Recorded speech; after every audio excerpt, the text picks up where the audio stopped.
What's up, guys? Welcome to Neek, which stands for Nerd/Geek, and if that relates to you, I consider clicking that subscribe button. If you've seen my channel, then you know I am a very big Mandalorian fan, a very big Star Wars fan, and I was really looking forward to this. So yeah, I'm just really happy that it's finally here and stuff. And it did not disappoint. This will be a spoiler video, but yeah, if you haven't seen the episode, my basic thoughts are I really enjoyed the episode. It's one of my favorite of the Mandalorian episodes. Not quite the best, but like close to there.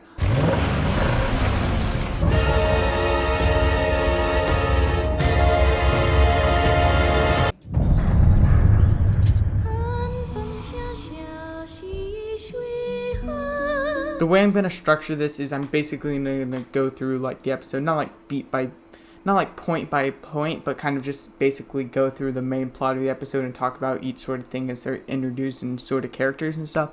So first thing, but there's a couple things I want to mention before that. First thing, I like how it's titled Chapter 9.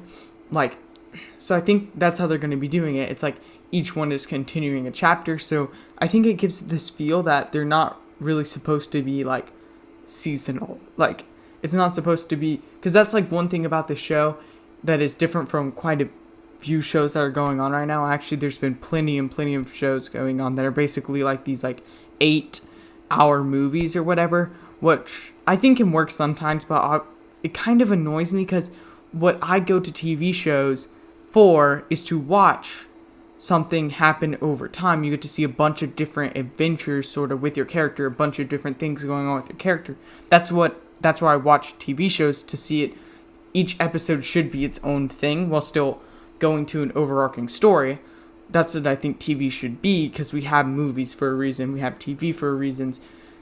I think there are a couple exceptions, because obviously they've had miniseries for a long time, and sometimes you just have something that's just too long to be a movie itself, but it's still basically one story. So I do think it is good that we get that sometimes, but sometimes some of these shows are like, do you really need this to be that? Or I don't know, because lots of them just feel very dragged out and stuff. So I like how the Mandalorian's approach to kind of doing more episodic episodes while still building the overarching story. But then also, it is kind of weird doing standalone episodes. I thought if you just have an 8-episode season and like 4 of them in last season, maybe 3, it depends on how you look at episode 2, were very standalone episodes. They still built like on the story, but more standalone episodes. So it's like half the season. You're like, does that really work? But with what they're doing here with it titled Chapter 9, I think it's supposed to look at like, this isn't just season thing. This is going to be the one thing throughout the series that kind of you can look at as one season, almost just one season with longer episodes. Because I don't know how long this will go on, but if they get like 4 seasons, that'll be like around like 32 episodes, which is a bit long for a season. If they get 3 seasons, I think will be more than 3 seasons.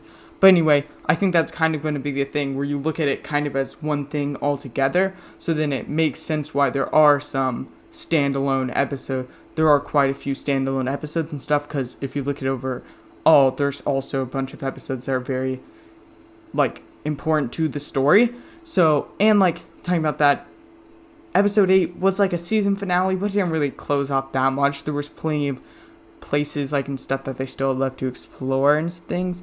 So I definitely think that's kind of the approach they're going for it, and I do really like it. And then also got to talk about the length of this episode, which I'm happy to say it's the longest episode so far, and that is a good thing. One thing kind of annoying me is how short some of these episodes were.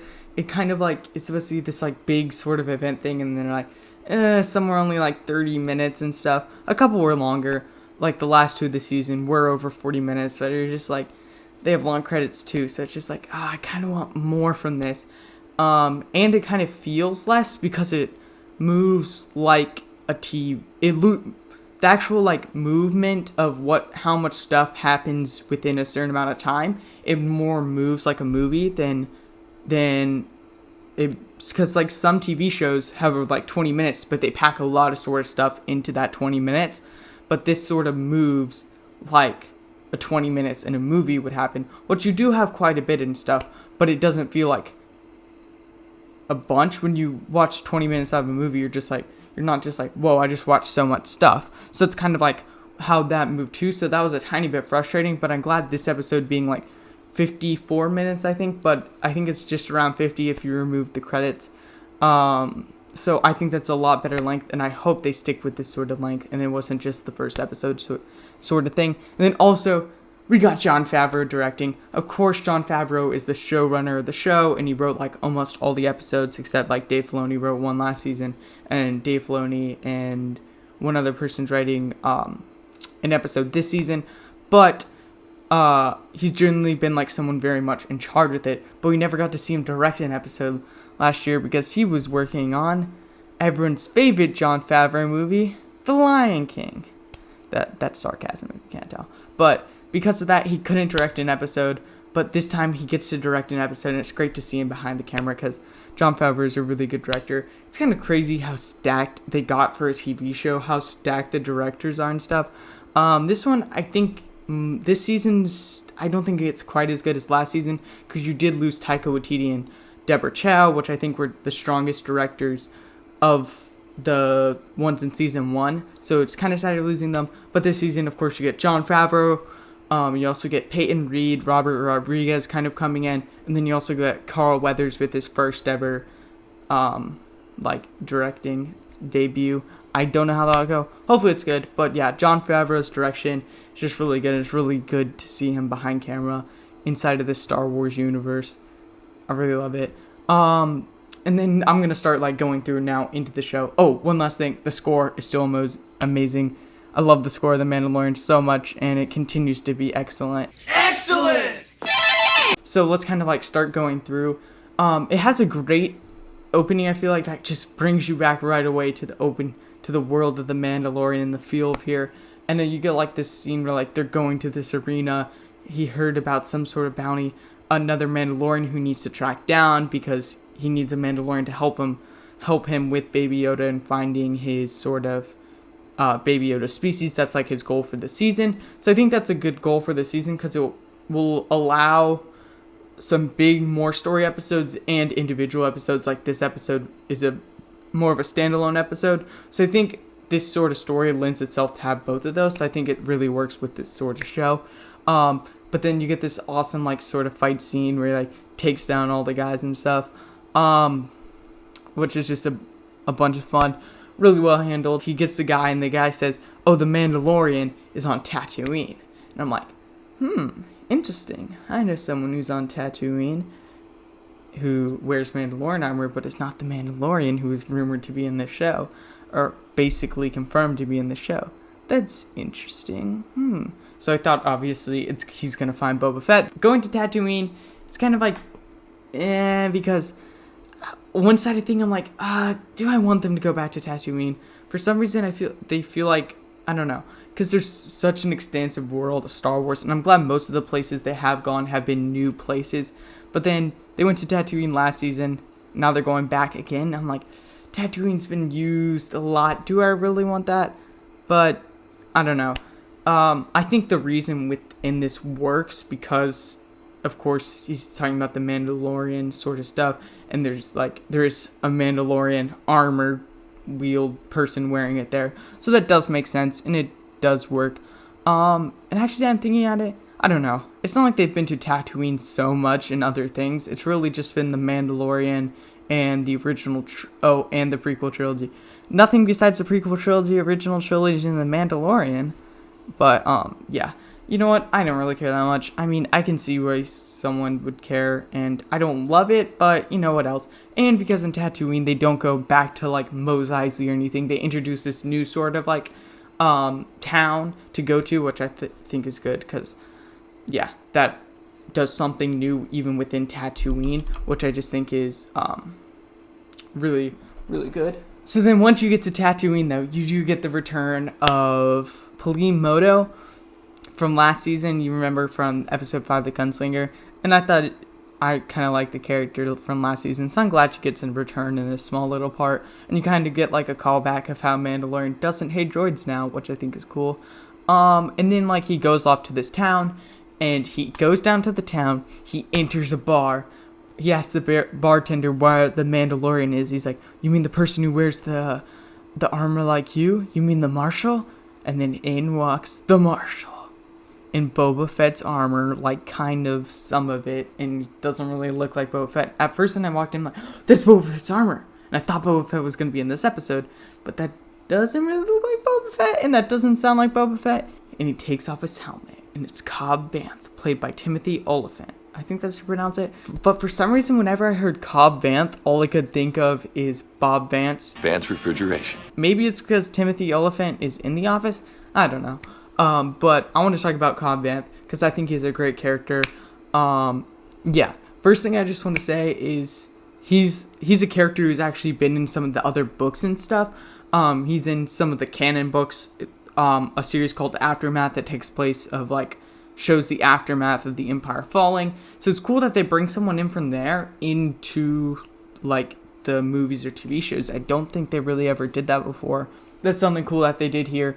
And then also I love how his origin story and how it kind of ties in Return of the Jedi. It's a very simple story, but I think it works because of how it works within the Star Wars universe. The Empire falls, everyone's happy and stuff, but then for a bit, because until the mining colony takes over, now that the Empire is gone, the mining colony takes over their place, which I think is kind of like an interesting thing, because I've seen Return of the Jedi so many times, and you always think of a big triumphant moment. But one thing I loved about The Mandalorian is how they go, oh, maybe not all of it is good. Empire was in control. Maybe they weren't in control. Maybe it wasn't for the best in some ways, but at least they were stopping some certain things to happen from happening. And with no Empire, this mining colony was able to take over this town and stuff. So it's kind of, I have to look at like, it really dives into the gray of things, which I think is really great, and it makes Return of the Jedi a better movie and makes this better. And I love how he kind of he gets away, he goes to the Jawas, he gets the armor, and he gets to take back his town, and he's just like a protector dude. He's kind of like the sheriff of the town, really bringing it back to like, this is very much a Western. And yeah, I really like his character. He's also just super likable and played really well. So I really hope Cobb Vanth returns, which I think they're setting that up because, like, I think it'll be like last season with Cara Dune, like, returning, and Grief Karga and Quill, like, all the characters they kind of set up return later. That's what I think it will be like, hopefully. We also get a lot with the Tuscan Raiders in this season. We also get a lot with Tuscan Raiders in this episode, and it's really interesting because Tuscan Raiders have been in Star Wars a lot, but they've always just been these, like, kind of evil, annoying pests, and you never really thought of them as, like, have feelings and emotions, because their first introduction in New Hope, they just attack Luke out of nowhere, they steal, and they, like, take Anakin's mom and, like, basically kill her, and all this sort of stuff, so you kind of see them as these bad guys who you don't want to do anything with, and, I mean, they kind of are the reason why Anakin even turned to the dark side at all. But it's kind of interesting, this episode really explored them in a whole new light, as they showed they're kind of still Raiders. They didn't, like, take away, but they do still have feelings, and they can, like, they are beings that can communicate, are very complex sort of beings and stuff, who have emotions and feelings and stuff, and you kind of have this relationship between this village and Tuscan Raiders, and I really like what they did with the Tuscan Raiders here. So, good.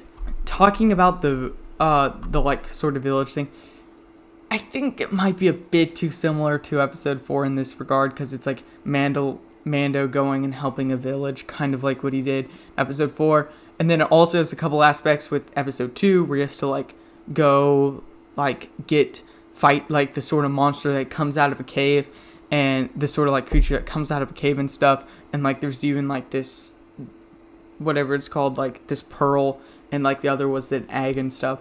So that card's a little similar, and then episode 5 also takes place on Tatooine. So there's, like, a couple episodes that seem to, like, kind of take from. I feel like it could have been a bit more original, but, you know, it mixed different elements from different ones, so it wasn't just, like, completely copying one episode. So, and there was plenty of other stuff to keep it fresh. So I didn't find that too big of a problem, but I think it could have been a way they could have improved is to find a way to make it a bit more original. But, you know, whatever. It doesn't take away too much.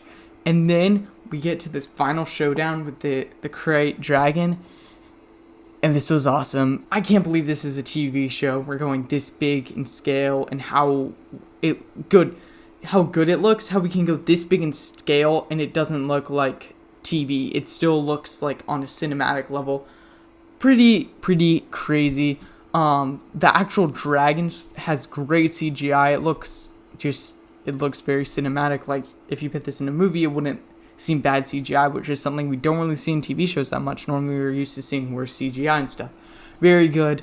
And this whole battle was just pretty giant scale. You have like all the people fighting it, this giant dragon. It's just awesome, like seeing all these people like fighting stuff. And I even love what they do with the aspect ratio. As he's running back, the aspect ratio comes up and it fills your screen. Well, at least it filled this TV I was watching. It completely filled the screen for this epic battle.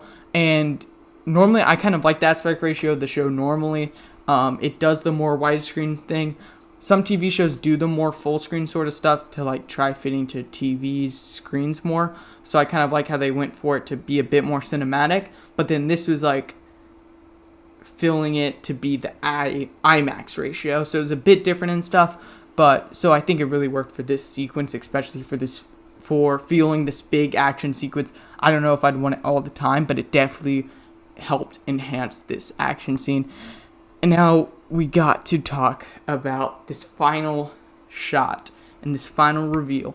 So kind of like as they had the other character called Vanth with the Boba Fett armor, and they kind of like tricked you there, then I thought Boba Fett wasn't going to be in it. Like in my brain, I kind of thought, I'm like, Boba Fett's going to be in the beginning, and they're like, oh, it was a red herring and stuff, so I guess he's not going to be this episode. And I kind of didn't really think about him. And then the final shot has Boba Fett. Well, I guess technically not Boba Fett. You know, the guy that played Jango Attack of the Clones, and we're just assuming he's Boba Fett. He could be playing some random guy. He could be, I don't know. But it's Boba Fett. But I just find that very interesting because they're able to make something that would be so obvious. They kind of tricked me because they did a red herring. Like they thought, oh, you thought it's just a red herring. And then no, it's actually there. So I just kind of went, oh, it's him. That is awesome. I'm actually wondering if this is just going to be a little cameo from here. Like it's just going to show Boba's alive and he's not really going to be in it. Cause I don't know. That could just be it. I really want him to play Captain Rex because I think seeing Captain Rex would be a lot more interesting than Boba Fett. Actually, seeing Boba Fett would be interesting, and I think it's a way to improve Boba Fett's character because, I mean, in a bunch of the extended stuff, Boba Fett's become a better character, but in the original trilogy, he doesn't really do much. I mean, let's be honest, he kind of doesn't do much and got a bad death scene, but luckily, he's not dead anymore. But maybe they'll have Boba Fett and Captain Rex.